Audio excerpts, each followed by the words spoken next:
You don't miss the LED. Yeah. It's No, a little prettier too. Yeah. I don't have to worry about getting fuel and all that crap. Yeah, right. The natural gas is nice. Just let it run. You don't have to worry about cleaning it. Yeah, this should be pretty quiet. I mean, you got almost an inch of the foam right here. So with these doors shut, it's gonna be sounding good. Oh wow, yeah. So yeah, I mean that's a sound enclosure right here. So okay, well let's get into it. We'll kind of walk you through the controller here. We'll walk around the engine, take a look at everything. Kind of hit all the major points. If you got any questions or whatever, Sure. Just okay. Just let me know. Feel free. So I was talking with Robin a little bit. I wasn't totally familiar with the site. Sounds like you guys are just using the existing ATS that was there, fed from the other gen. It's still there in service. The switch panel. Or, yes. Yeah. Okay. So obviously the one output breaker is what feeds that, right? Looks like your breaker is feeding out here into that docking station there, and then inside of the building into that ATS panel.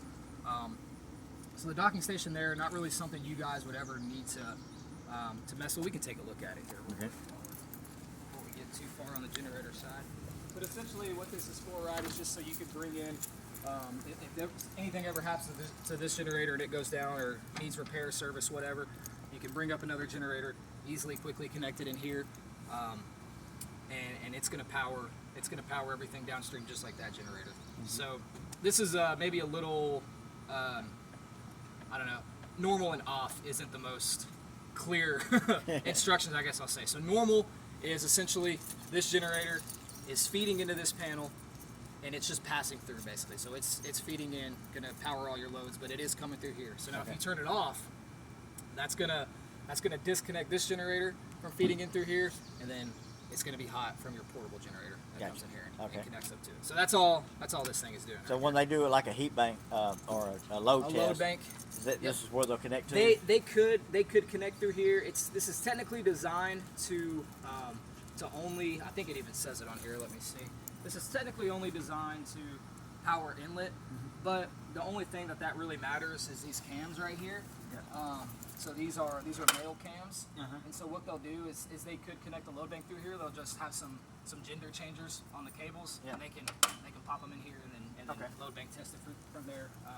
Easy peasy, don't have to worry about it. So but that's all that guy's doing.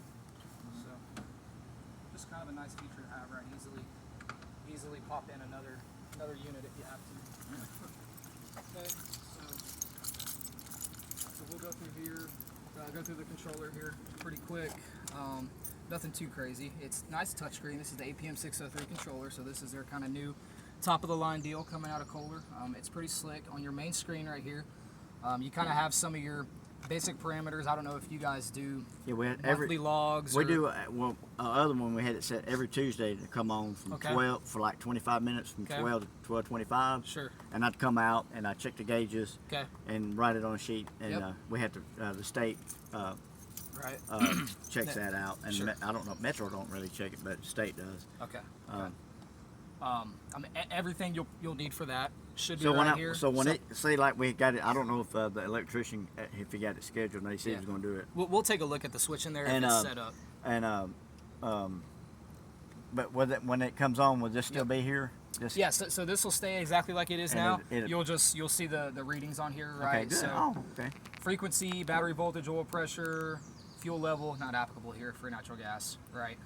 Coolant temp, engine speed, your total real power, voltage line to line, and then this box down here will take you to the next screen. So you got some even more info over here. All your current, the L2s and L. and then your voltage line to neutral. So all kind of good stuff. Now, if there's anything that you need that's not on this home screen here, sometimes you got to press these kind of hard to make them go. If there's anything you need that you're not seeing here, click this menu right here to kind of expand it out, and then you have a few different options in here. So metering, let me see. We're in metering right now. So you have electrical and engine. So if you ever need anything else, you can pop into there. So now we're in electrical, and we'll go to generator, and I mean this gives you everything. Oh, right? wow. So all kind of good stuff in here. Now if we go back, so we'll go back. Now we're back to that kind of home screen menu here. Now you have the engine side, so you can pop in there, and get everything else if it's not on that home screen. So that's kind of the two ways to, to take a look. So in other words, it would give you, still having the gauges, you'd have the other. You could kind of manually go in there and find it. Oh, cool. Yep. So that's how you get to that. Everything else in this menu you shouldn't really need to mess with. Nothing really in the setup side. Really just that metering side right there. In there. Let's see. Yeah, there's just some more records in here. Last time it started, how long it ran for, all that kind of stuff is in here as well. So that's in the OP records. Okay. OP. So, okay, yeah, like total. Because I'd have to. Total run hours probably. Yep. So if it's on the home screen, you got electrical, you got engine or OP records, and it should be in one of those menus. Cool. Yep. And then, so that's in metering. So from the home screen, you'll come in here, expand this menu, you'll go into metering, and then you'll make your selection from there, whichever one you need. So we'll close that back out. But again, like I said, that's the home screen. Buttons on here, lamp test, and a silence button if the alarm's going off. Off, if we want to turn it off, take it out of service. Auto just puts it back in the automatic state, ready to do its job and to receive a signal from the switch to start up and run. Run will actually fire it up and let it run. It'll just sit here and idle. It's not going to transfer power or anything. All that logic is done inside at the switch.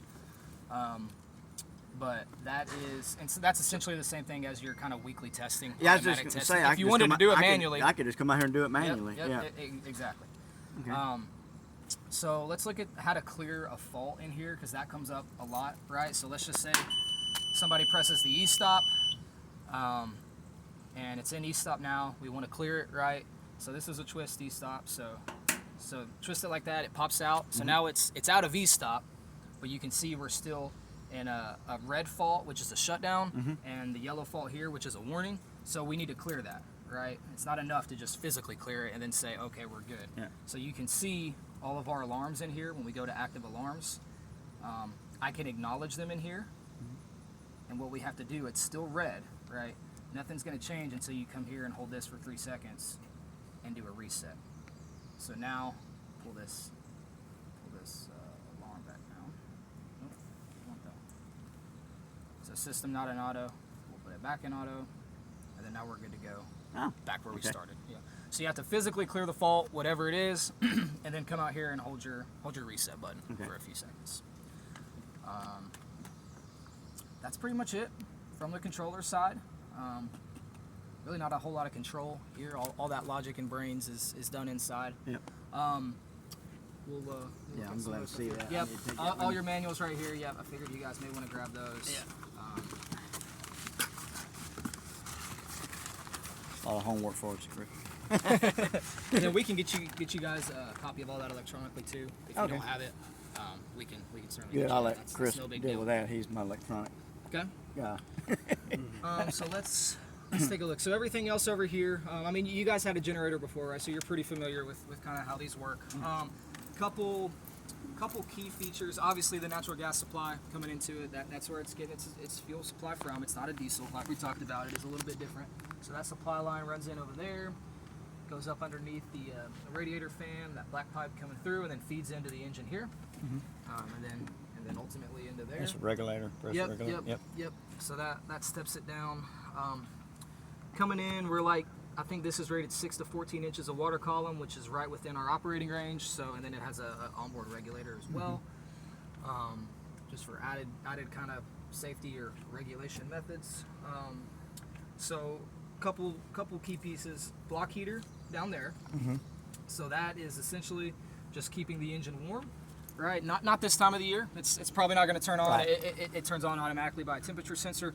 But when it gets cold, this thing legally has to be on and transfer power within 10 seconds. So it being warm helps with that speed, right, of being able to turn on. So that is going to keep the engine warm in those colder months. That thing is going to be, you can see the electrical connection there. So that's going to be fed directly from a panel inside. So it may be worth us to find out where that's fed from, just kind of so you guys know if there's ever an issue. You'll get an alarm come in that's low coolant temp. That means your block heater has an issue.